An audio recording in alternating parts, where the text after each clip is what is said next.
وَجَاهَدُوا بِأَمْوَالِهِمْ وَأَنفُسِهِمْ فِي سَبِيلِ اللَّهِ۔ حقیقی ایمان تو اس شخص کے دل میں ہے جو اپنی جان اور اپنے مال کو اللہ کے راستے میں خرچ کرتا ہے، اور ہر وقت کرتا ہے۔ جان کے ذریعے بھی جہاد کرتا ہے، مال کے ذریعے بھی جہاد کرتا ہے۔ اور جو لوگ اپنے جان و مال کو اللہ کے راستے میں خرچ کرنے سے کتراتے ہیں، میں بھی اپنے غریبان میں جان کے دیکھوں، آپ میں سے بھی ہر ایک جان کے دیکھیں۔ شادی کا موقع آتا ہے تو ہمارے یہاں کیا جملہ ہوتا ہے؟ بیاہ روز روز ہیں، بیاہ روز روز نہیں ہوتے۔ اور دین کا کوئی موقع خرچ کرنے کا آئے تو مسجد بن رہی ہے، مدرسہ بن رہا ہے، اچھا چلو یہ بات تو شاید ہمارے ہاں مشکل ہو گئی ہے نا تھوڑی سی، اس وجہ سے کہ مسجد مدرسہ کس کا ہے؟ مولوی کا ہے۔ مسجد مدرسہ کس کا ہے؟ مولوی کا ہے۔ تو مسجد مدرسے میں خرچ کر کے ہم مولوی پہ احسان کرتے ہیں، وہ بات بھی آگے آ رہی ہے۔ او بھائی مولوی پہ احسان نہیں ہے، مسجد بھی میری ہے، مدرسہ بھی۔ ہر مسلمان مسجد اور مدرسے کا ذمہ دار ہے۔ چھوڑیے ہمارے محلے میں بیوہ رہتی ہے، ہمارے محلے کے اندر ایک بیوہ ہے، سفید پوش ہے، اس کے یتیم بچے ہیں۔ محلے کو بھی چھوڑو، میرے رشتہ داروں کے اندر ایک غریب رشتہ دار ہے، میرا چچا زاد، پھوپھی زاد، خالہ زاد، ماموں زاد، اس کا اس مہنگائی کے دور میں کوئی گزران نہیں ہے۔ کبھی بھول کے بھی خیال آیا ہے میرے گھر میں قورمہ پک رہا، بریانی پک رہی، کباب آ رہا، مرغی پک رہی، چھوٹا گوشت آ رہا، اور جناب میرے جو بیٹے بیٹیاں ہر 2 مہینے کے بعد نیا جوتا نیا کپڑا خرید رہے ہیں، اور اس کے گھر کے اندر ہانڈی بھی مشکل سے پک رہی ہے۔ وہی اللہ کے راستے میں خرچ کرنا ہے نا۔ میرا کزن ہے، پھوپھی زاد، چچا زاد، ماموں زاد، وہ مشکل سے اس کا گزارا ہوتا ہے، اور میں عیش و عشرت کی زندگی گزار رہا ہوں، اللہ نے دیا ہوا ہے، میں بڑی آسائش والی زندگی گزار رہا ہوں۔ اب میں اپنے اس پھوپھی زاد، چچا زاد، ماموں زاد، خالہ زاد، اس محلے دار، اس پڑوسی کے اوپر، اس بیوہ اور اس کے یتیم بچوں کے اوپر میں جو خرچ کرتا ہوں، اللہ کی قسم یہ فی سبیل اللہ ہے، یہ فی سبیل اللہ ہے۔ لیکن بات کیا ہے، جب ایمان دل میں پختہ ہوگا تو پھر حقیقی ایمان جب اتر جاتا ہے تو اس کی علامت یہ ہے کہ میرے پاس صرف میری ضرورت کا مال رہنا چاہیے، ضرورت سے زائد سب ملت اسلام پہ وقف ہے۔ یہ حقیقی ایمان ہے جو اللہ نے صحابہ کو نصیب فرمایا تھا۔ صحابہ نے جائیدادیں نہیں بنائی ہیں، پراپرٹیاں نہیں بنائی ہیں، بیلنس نہیں بنائے ہیں، جتنا کمایا اپنی ضرورت کا خرچ کیا، باقی سارے کا سارا خدا کی راہ میں لٹا دیا۔ تو فرمایا ایمان کی بات کرتے ہو تو حقیقی ایمان ان لوگوں کے دلوں میں داخل ہے جو دین اسلام کے احکامات، اسلامی تعلیمات، پیغمبر کی زندگی کے بارے میں کسی قسم کے شک و شبے میں مبتلا نہیں ہوتے، اور اپنی جان اور مال کو اللہ کے راستے میں اس کے ساتھ جہاد کرتے ہیں، لڑتے ہیں، اور اس کو قربان کرنے کے لیے تیار رہتے ہیں ہمہ وقت۔ اولئک هم الصادقون، فرمایا یہی لوگ سچے ہیں۔ اس کے علاوہ میں بھی اپنے گربان میں جھانکوں، آپ بھی جھانکیں ہم سچے ہیں یا نہیں۔ تو بھائی کسی پہ تبصرہ کرنا تو آسان ہے نا، کسی پہ فتویٰ لگانا بھی آسان ہے، تبصرہ کرنا بھی آسان ہے، تجزیہ پیش کرنا بھی آسان ہے، فلاں ایسا فلاں ایسا فلاں ایسا، اپنے بارے میں بھی تو کوئی تبصرہ ہو جائے گا۔ اولئک هم الصادقون کے اندر ہم داخل ہیں۔ میری جان کیا دین پہ لگ رہی ہے؟ صبح سے شام، شام سے صبح، ہفتہ، مہینہ، وہ میرے 50 سال گزر گئے، 40 سال، میری یہ جوانی گزر گئی، کتنی خدا کے دین پہ لگی ہے، اللہ کے راستے میں کتنی لگی ہے؟ میں نے کروڑ ہا کروڑ کمائے، ان کروڑ ہا کروڑ میں سے کتنا فیصد میں نے اللہ کے راستے میں لگایا ہے؟ فیصد کی بات تو ہمارے ہاں ہے ہی نہیں ہے، وہ 2.5% جو واجبی درجے کی چیز ہے وہ بھی ہمارے ہاں نہیں ہے۔ تو صحابہ نے فیصد مقرر کیا ہوا تھا، 50% میری آمدنی وہ خدا کے راستے کے لیے، 50% میرے بچوں کے لیے، 25 میرے گھر کے لیے، 75 خدا کے راستے کے لیے ہے۔ فرمایا اولئک هم الصادقون۔ سچی بات کرنی ہے تو پھر یہ دیکھو، اپنے گریبان میں جھانکو۔ آگے اللہ مزید شکوہ کر کے کیا کہتے ہیں، اور آج بھی یہی بات ہے، قل اے پیغمبر کہہ دیجئے اتعلمون اللہ بدینکم، تم خدا کو اپنی دینداری بتاتے ہو؟ ہم مسلمان ہیں، ہم نے کلمہ پڑھ لیا، ہم مسلمان ہو گئے، ہم دین میں داخل۔ یہ وہی بنو اسد والے لوگ آئے تھے، چونکہ یہ اپنے مفادات کے لیے آئے تھے، اور پھر انہوں نے آ کے ساتھ ایک بات یہ بھی کہی کہ یا رسول اللہ، لوگوں نے آپ کے ساتھ 10 سال جنگیں لڑی ہیں، بڑی لڑائیوں کے بعد وہ لوگ مسلمان ہوئے ہیں. ہم نے آپ سے کوئی لڑائی نہیں کی ہے, ہم نے جنگ نہیں کی ہے, ہم خود بخود آ کے مسلمان ہوئے ہیں, لہٰذا ہمیں پروٹوکول دیا جائے, ہماری قدر کی جائے, ہم از خود آئے ہیں. یمنون, اے پیغمبر جی آپ ان سے اتعلمون اللہ بدینکم, اے پیغمبر جی آپ ان سے کہہ دیجئے کہ تم خدا کو اپنی دینداری جتلاتے ہو. واللہ یعلم ما فی السماوات و ما فی الارض, حالانکہ اللہ زمین و آسمان کی ساری چیزوں کو جانتا ہے.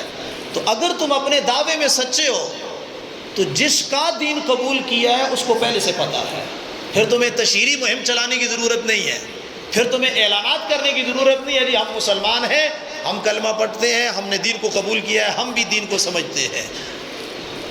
واللہ بکل شیء علیم, اللہ تعالی ہر چیز کو خوب جانتا ہے, ہر چیز کو خوب جانتا ہے. اگر واقعی سچے دین کو تم نے پورے یقین کے ساتھ قبول کر لیا ہے تو جس اللہ کے ساتھ تمہارا معاملہ ہے وہ اللہ خوب واقف اور باخبر ہے. یمنون علیک ان اسلموا, احسان جتلاتے ہیں یہ آپ پر کہ ہم مسلمان ہو گئے ہیں.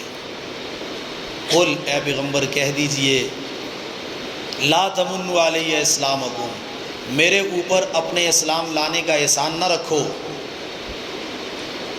اسلام لا کے تم نے احسان نہیں کیا ہے, نیکی کر کے تم نے, خرچ کر کے تم نے احسان نہیں کیا ہے, نماز پڑھ کے تم نے احسان نہیں کیا ہے, روزہ رکھ کے تم نے احسان نہیں کیا ہے, کسی غریب کو کچھ دے کر تم نے اس پہ احسان نہیں کیا ہے, مسجد میں مدرسے میں کچھ خرچ کر کے تم نے احسان نہیں کیا ہے. بل اللہ یمن علیکم, حقیقت یہ ہے اللہ نے تم پہ احسان کیا ہے. کہ کیا احسان کیا ہے؟ نمبر 1, ان ہداکم للایمان, اس اللہ نے تو تمہیں ایمان کی توفیق دی ہے, ایمان کا راستہ تمہیں دکھایا ہے اور مسلمانوں کے گھروں میں تمہیں پیدا کر دیا ہے. اگر خدا نہ خواستہ اللہ نہ کرتا کہ سکھوں کے گھر میں پیدا ہو جاتے, ہندوؤں کے گھر میں پیدا ہو جاتے, یہودیوں کے گھر میں کچھ کر سکتے تھے اللہ کا. تو یمن علیکم, تمہارا احسان نہیں ہے اسلام قبول کرنا, اللہ کا احسان ہے کہ اللہ نے تمہیں اسلام کی دولت عطا فرمائی ہے, ایمان کی دولت عطا فرمائی ہے. ان کنتم صادقین, اگر سچ کہو نا تو سچی بات یہ ہے. اس لیے کوئی نیکی کا کام کر کے تو اس پہ احسان نہیں جتلانا چاہیے. کیا کہتے ہیں, نیکی کر دریا میں ڈال, نیکی کر دریا میں ڈال. لا حول ولا قوت الا باللہ, نیکی کی توفیق خدا کی طرف سے ملتی ہے. انسان پر بعض وقت شیطان کیا کہتا ہے, وہ جی بس اللہ پاک بڑی گل نہ کراوے ہیں, 5 8 10 آدمی بیٹھے ہوئے ہیں نا, تو کیا کہتے ہیں اللہ, وہ جی بس اللہ بڑی گل نہ کراوے نا, بس یہ سارا کام میں ہی کیتے. نہیں سمجھ آئیے, او بھائی نہیں سمجھ آئی ہیں, کیا کہتے ہیں اللہ بڑی گل, اللہ بڑی گل نہ کراوے, بس یہ جو سارا کام ہوئے تھا نا. اچھا کوئی خفا نہ ہو, مجھے نہیں پتہ یہ کس نے کرایا ہے, میں صرف سمجھانے کے لیے کہہ رہا ہوں. ایسا نہ ہو درس کے بعد کہ مولوی صاحب نے دیکھو یہ کام میں نے کرایا, میرا کہہ دیے ہے, اس کو چھوڑو یار, کوئی اور مثال لے لو نا. ہے اسپتال بنی ہے تو کہتے ہیں بس اللہ پاک بڑی گل نہ کراوے نا, بس اللہ یہ اسپتال بس بڑا چھری ہے نا. اب اس نے بات کر بھی دی ہے, احسان جتلا بھی دیا ہے, اور کیا کہتے ہیں اللہ بڑی گل ہے. مولوی صاحب سے آ کے پوچھتا ہے, مولوی صاحب مسجد میں کسی چیز کی ضرورت ہو, تو یہ بات ذہن میں رکھو, مسجد کی کوئی ضرورت نہیں ہے. اچھا مسجد کی, بولیے نا, مسجد کی کوئی ضرورت نہیں ہے. مسجد کو سردی لگتی ہے, گرمی, اندھیرا, یہ تو میری ضرورت ہے نا بھائی. مسجد کے اندر اگر سردی ہے تو مسجد کو نہیں لگ رہی, وہ میں نماز پڑھنے آتا ہوں مجھے لگ رہی ہے. مسجد میں روشنی نہیں ہے تو اندھیرے سے مجھے ٹکر لگے گی. مسجد میں بجلی نہ ہو, پانی نہ ہو, گیس نہ ہو, قالین نہ ہو, کوئی چیز بھی نہ ہو, مسجد کبھی آپ کو گلہ بھی نہیں کرے گی اور کبھی آپ سے سوال بھی نہیں کرے گی. یہ ساری میری ضرورتیں ہیں. اس لیے جب بھی مسجد میں مدرسے میں خرچ کریں تو اپنی ضرورت سمجھ کے کہ یا اللہ تو قبول کر لے. اصل یہ ہے میں خرچ کر رہا ہوں, اللہ اس کو قبول کر لے. توفیق جو خدا دے رہا ہے, کسی غریب کو دیا, کسی مستحق کو دیا. ہمارے حضرات مفسرین نے لکھا ہے کہ کسی مستحق کا آپ کو میسر آ جانا جس پہ آپ خرچ کریں, آپ کا اس پہ احسان نہیں ہے, اس مستحق کا احسان ہے کہ آپ کو خرچ کرنے کا موقع فراہم کیا گیا ہے. جب اس طرح ہم خرچ کریں گے نا پھر غریب کے دل میں امیر کی محبت بھی آئے گی، مالدار کی محبت اس کے دل میں آئے گی۔ آج غریب مالدار سے پیسہ بھی لے لیتا ہے اور ادھر جا کے گالیاں بھی دیتا ہے، کیوں؟ اس کے دینے کا رویہ ہی ایسا ہے، یہ اپنا احسان سمجھتا ہے اس غریب کو دینے پہ، یہ اپنا کمال سمجھتا ہے کہ میں نے اس کی ضرورت کو پورا کیا۔ بھائی تو نے اس کی ضرورت پوری نہیں کی، اس نے تیری ضرورت پوری کی۔ اگر یہ غریب نہ ہوتا تو خدا کے نام پہ کہاں خرچ کرتا؟ آج تیرے پاس ہے، کل کو تیرے پاس نہ ہوتا۔ کوئی نیکی کا کام ہے، چھوٹا ہے یا بڑا ہے، نیکی کا ہر کام بڑا ہوتا ہے، کرنے کے اعتبار سے چھوٹا ہو یا بڑا۔ فرمایا وہ کرنے کے بعد احسان نہ جتلایا جائے، اللہ کا احسان سمجھا جائے۔ اللہ نے مجھے یہ توفیق عطا فرمائی ہے۔ کہا ان کنتم صادقین، سچی بات یہی ہے۔ ان اللہ یعلم غیب السماوات والارض، اللہ آخر میں فرماتے ہیں کہ اللہ زمین و آسمانوں کے غیب کو جانتا ہے۔ کس کا عقیدہ ٹھیک ہے، کس کا غلط ہے، اللہ جانتے ہیں۔ کون کس نیت سے عمل کر رہا ہے، نیت ٹھیک ہے یا غلط ہے، اللہ جانتے ہیں۔ دوسروں کو دکھانے کے لیے کر رہا ہے یا اللہ کو دکھانے کے لیے کر رہا ہے، کسی مفاد کے لیے خرچ کر رہا ہے یا اللہ کی رضا کے لیے خرچ کر رہا ہے، اپنی ضرورت سمجھ کے خرچ کر رہا ہے یا دوسرے پہ احسان جتلانے کے لیے خرچ کر رہا ہے۔ واللہ بصیر بما تعملون، جو کچھ تم کرتے ہو اللہ اس کو خوب دیکھتا ہے، اس سے کوئی چیز مخفی نہیں ہے۔ تو اللہ رب العزت مجھے اور آپ کو یہ احساس نصیب فرما دیں، یہ جذبہ نصیب فرما دیں کہ جو نیکی کا کام اللہ کی توفیق سے ملے اس کو اللہ کا احسان سمجھا جائے اور اس کو اپنی ضرورت سمجھی جائے۔